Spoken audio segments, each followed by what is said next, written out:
Safe to say, Reform UK is not the first political party to come forward with an idea to stop the problems of the small boat or the migrant crossings, but no plan has ever been this radical. To put it in context again, their plan essentially is to deport people equivalent to the size of a city of Glasgow during a parliamentary term.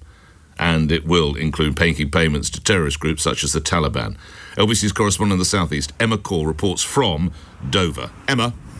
Well, Nick, I'm looking out to the French coastline across from Dover's seafront. This year, we've seen record levels of migrants making the journey across the Channel. Almost 29,000 people have arrived here since January, 950 people over the bank holiday weekend alone, with projections that could exceed 50,000 by the end of the year. Yesterday, Nigel Farage described again what's happening here as an invasion and delivered his plan to stop people arriving here in Dover. The only way we will stop the boats is by detaining and deporting absolutely anyone that comes via that route. And if we do that, the boats will stop coming within days.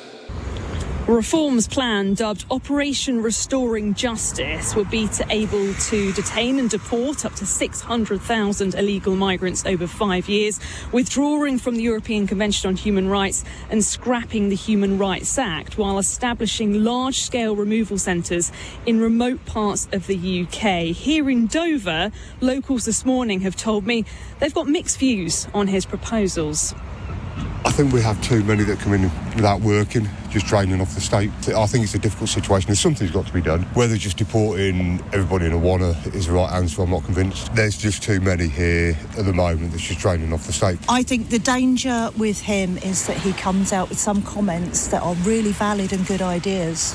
However, this is not one of them. To be honest, he is saying things that make the public react.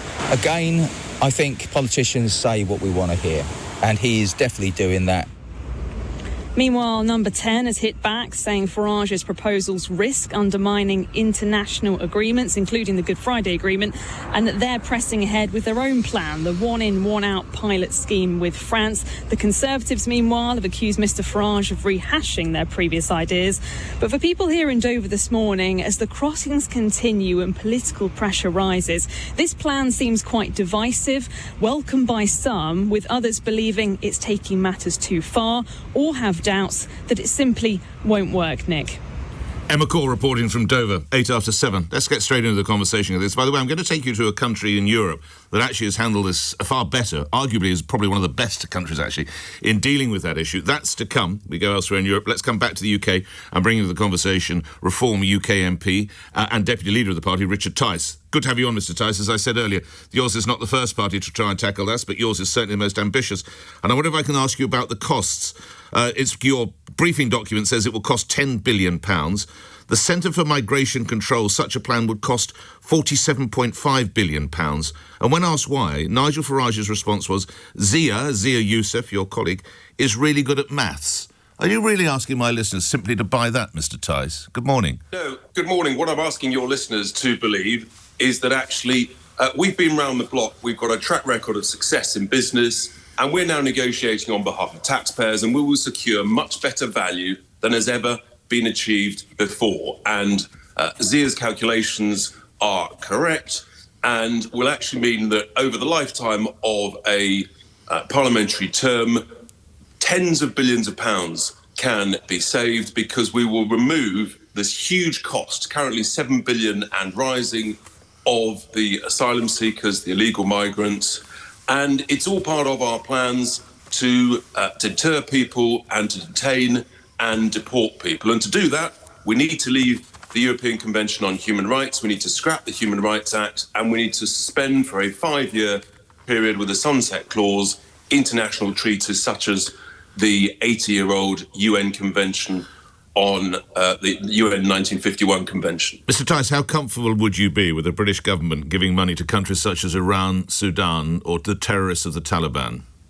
Sometimes in life you have to do business with people that you may not like. If we want a ceasefire in Gaza, you've got to do a deal with Hamas. If you want a ceasefire in Ukraine, you've got to do a deal with Putin. These are not nice people. But leadership is about taking difficult decisions. And I repeat the point. The role of the British government is to protect our sovereignty, our borders, and to ensure the safety of our women and girls. And that's why people are so angry about this. And that's why we're leading in the polls.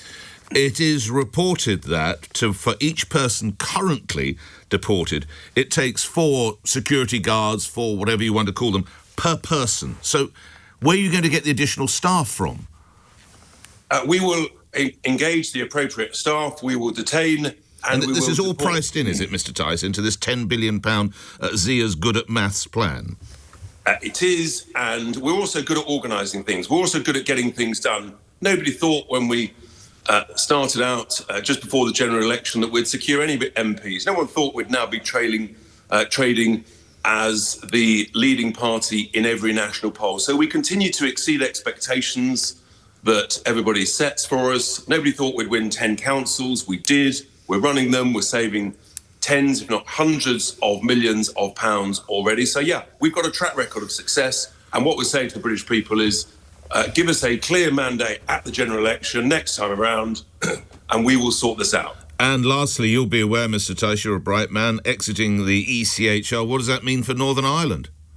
What it means for Northern Ireland, which has the Good Friday Agreement from 1998, let's be really clear about this. That says that Northern Ireland legislation ultimately can be subject to the ECHR. It does not say that the United Kingdom must remain in the ECHR.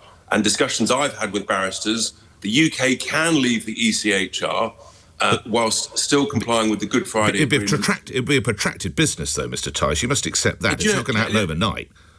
Nothing's perfect. No one's saying it's easy. But the reality is that we have got an emergency in this crisis. We've had 50,000 illegal migrants across the Channel since Labour were elected to power. And that's about 40 to 50% higher than a year previously. If we don't do something, if we don't set a course of serious, radical change, then this problem is going to get worse, and the British people will not put up with it. Well, I hear you, but you're happy to send women back to Sudan, where rape is used as a tactic of war. You'd be comfortable with that? And regrettably, some of these illegal migrants who have come to this country have raped British women and British girls. And the role of a British government is to defend the British people. Sometimes you have to do business with people you may not like. We cannot control despotic regimes around the world. What we can do is protect our own people. And that's what a Nigel Farage-led government promises to do. Grateful for your time. Richard Tice, your Deputy Leader of Reform UK, your MP for Boston and Skegness, 13 minutes after 7. Let's go around the rest of Europe now. Italy is having enormous problems. Migrant arrivals are up 9% to more than 36,000. France is wrestling with the same issues, and in Spain. But one country seems to stand out as having identified this problem quite early on and taken some fairly drastic action, and I speak of Denmark. So it's a pleasure to bring into the conversation Anders Vistisen, who's a Danish MP, member of the European Parliament, and joins me now. I hope I got your last name right. Apologies if I didn't, sir. Can you explain when Denmark identified the issue and what action was taken? Good morning. Good morning. My party, the Danish People's Party, was founded 30 years ago on this platform, being critical towards illegal migration and also skeptical towards the European Union. And after we entered into the national parliament in 1998, we had a national election in 2001.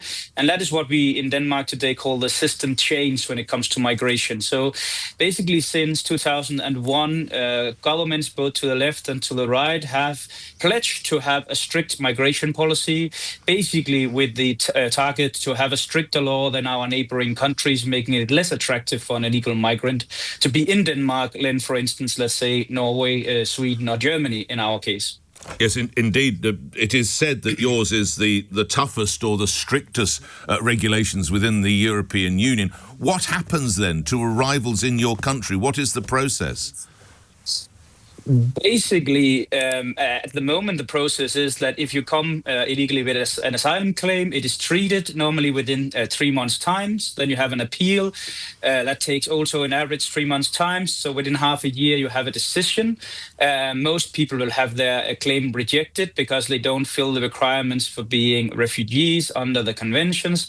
And then they will be deported for up to 90% of the cases. Some people we cannot because of the European Human Rights Convention or because of other international obligations or because the host country can't receive them. But Denmark have gone very far to make agreements with as many third countries to take back their migrants when they have rejected their asylum claim. It's not the system that we would prefer. We would prefer the Australian model, but it is certainly better than most of EU countries or European countries indeed. Can you give my listeners an idea how many people we might be talking about each year who try to gain access to your country, Mr. Vistisen?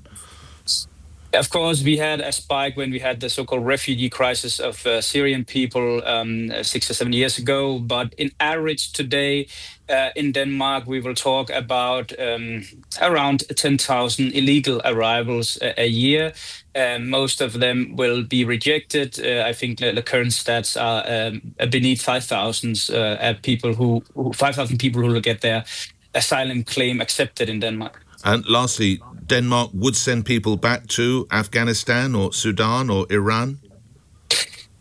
We have had agreements on Afghanistan. Right now, we are not allowed to return there because we are also a member of the European Human Rights Convention, and there is a court decision to uphold or to stop sending back there. But there have been regions in Afghanistan where we have had agreements to forcefully resend asylum seekers.